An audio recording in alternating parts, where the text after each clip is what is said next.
Dans la République d'ombrage baignée de soleil, les citoyens vivaient dans une pénombre perpétuelle. Pas à cause d'une obscurité tyrannique, remarquez, mais à cause d'une épidémie d'ombrophobie, une peur paralysante des ombres. Leurs ombres, voyez-vous, étaient considérées comme des signes avant-coureurs monstrueux de mauvaises intentions, des sosies cachés, prêts à bondir à tout moment. Solana Tenebris, ministre de l'Illumination, menait la charge contre ces démons de l'ombre. Chaque coin de rue arborait une propagande anti-ombre. Ne nourrissez pas la peur, lit-on dans une publicité, représentant une ombre poursuivant un cornet de glace terrifié. Chaque publicité accusait subtilement les ombres innocentes d'activités néfastes.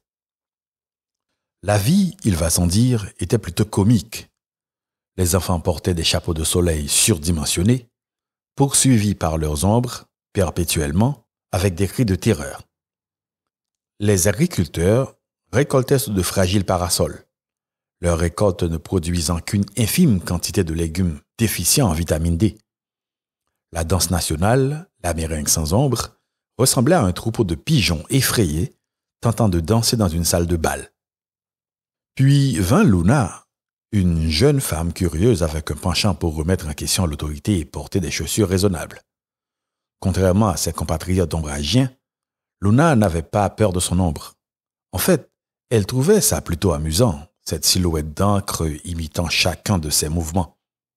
Un après-midi ensoleillé, alors qu'elle se cachait du défilé d'expulsion d'ombre, activité célébrée une fois l'an, Luna tomba sur un fait étrange. Son ombre ne bougeait que lorsqu'elle le faisait. Cette révélation la frappa comme un rayon de soleil à travers une fissure dans un store. « Attends une minute, l'ombre, c'est moi !» Ses amis, blottis parmi les tournesols, la regardaient comme si des antennes l'avaient poussée. « Luna, chérie, » murmura l'un d'eux, « est-ce que tu suggères que le démon de l'ombre, c'est toi ?» Ouh! La graine de vérité a été plantée. Luna, armée de son observation et d'un télescope emprunté pour étudier les ombres à distance en toute sécurité, a commencé à partager ses découvertes. Au début, les ombragiens se moquèrent. « Ridicule !»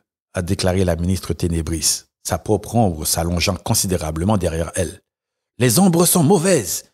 N'écoutez pas ce discours subversif. » Mais Luna a persévéré et elle a montré comment les ombres se déplaçaient avec leurs propriétaires, comment elles pouvaient être ludiques ou utiles selon l'intention.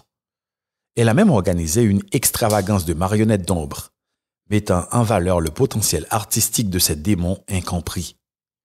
Lentement, avec hésitation, les ombragiens commencèrent à voir ce qu'elles voyaient. Le changement a été progressif, mais indéniable. Les gens ont commencé à sortir de l'ombre, au propre comme au figuré. Le meringue sans ombre a évolué vers une danse gracieuse incorporant leurs ombres. Les agriculteurs, profitant du soleil, ont récolté des récoltes records. Les enfants jouaient avec leurs ombres, créant des créatures fantastiques sur les murs ensoleillés. La ministre Solana Tenebris n'est cependant pas convaincue totalement. Un jour, sa propre ombre, fatiguée d'être diabolisée, décide de prendre les choses en main.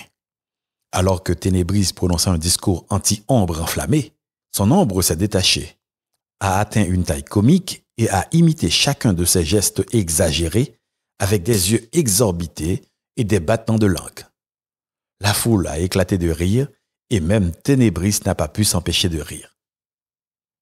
La République d'ombrage a finalement émergé de l'ombre, embrassant son individualité et la vérité selon laquelle, comme dit Luna, votre ombre est votre reflet et vos actions, bonnes ou mauvaises, en projetteront toujours une longue.